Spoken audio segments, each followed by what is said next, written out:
నేను తప్పు చేసినట్టు ఒక్క కాగితం చూపించినా నేను మా ఉత్తమ్ కుమార్ రెడ్డి గారు ఆంధ్రప్రదేశ్ ప్రణాళికలు రచించినప్పుడే కేంద్ర ప్రభుత్వానికి ఫిర్యాదు చేసినాం, కేంద్ర ప్రభుత్వానికి చెప్పొచ్చినాం గట్టిగా.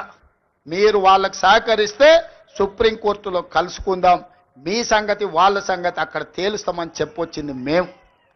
మా చిత్తశుద్ధిని నువ్వా ప్రశ్నించేది? 10 ఏళ్ళు ఈ రాష్ట్రాన్ని దోసుకొని తెలంగాణ ఎడారిగా మార్చి ప్రాజెక్టులన్నిటిని పడావు పెట్టి ఈ రోజు నువ్వు ఫామ్ హౌస్లో పడుకున్న నువ్వు ఈ ప్రజా ప్రభుత్వాన్ని నిందిస్తావా? అందుకే మిత్రులారా, మళ్ళొక్కసారి చెప్తున్నా మీడియా మిత్రుల ద్వారా చంద్రశేఖరరావు గారికి నేను సూటిగా సవాలు విసురుతున్నా. గోదావరి బంకంచెర్ల మీద పూర్తి స్థాయిలో చర్చ చేద్దాం. మీరు స్పీకర్ గారికి లేఖ రాయండి. మీరు ఏ తారీఖు నాడు పెడితే ఆ తారీఖు నాడు మా ప్రజా ప్రభుత్వం చర్చలకు సిద్ధంగా ఉంది. ఆధారాలన్నీ నేను తీసుకొని వస్తా. తెలంగాణ ద్రోహులెవరో, గోదావరి జలాల దొంగలెవరో శాసనసభలోనే తేలుస్తాం.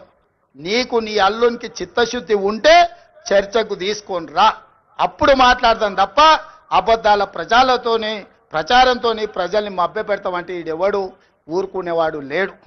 అప్పుడంటే పెద్ద మనిషి జానారెడ్డి గారు నీతో ఎందుకులే అనుకున్నాడు. ఇప్పుడు అట్లాంటి పరిస్థితి ఏం లేదు. రా, వస్తే చెప్తా శాసనసభలో నీ సంగతి. అందుకే మిత్రులారా, ఇవాళ నేను ఒక్కటే మాట చెప్పదలుచుకున్నా. వ్యవసాయం దండగ కాదు, వ్యవసాయం పండుగ. రైతు రాజును చేయడమే మా లక్ష్యం. ఈ రైతుల కోసం ఎంత దాకైనా ఎవరితోనైనా కొట్లాడతాం.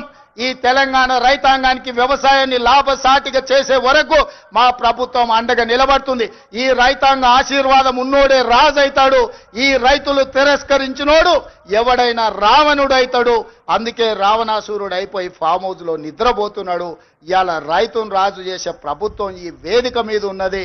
ఇంత మంచి కార్యక్రమాన్ని ఏర్పాటు చేసి తెలంగాణ రైతాంగంతో మాట్లాడడానికి అవకాశం కల్పించిన వ్యవసాయ శాఖ, ఆర్థిక శాఖకు మనస్ఫూర్తిగా కృతజ్ఞతలు తెలియజేస్తూ next Subscribe us and press the bell icon for more interesting updates.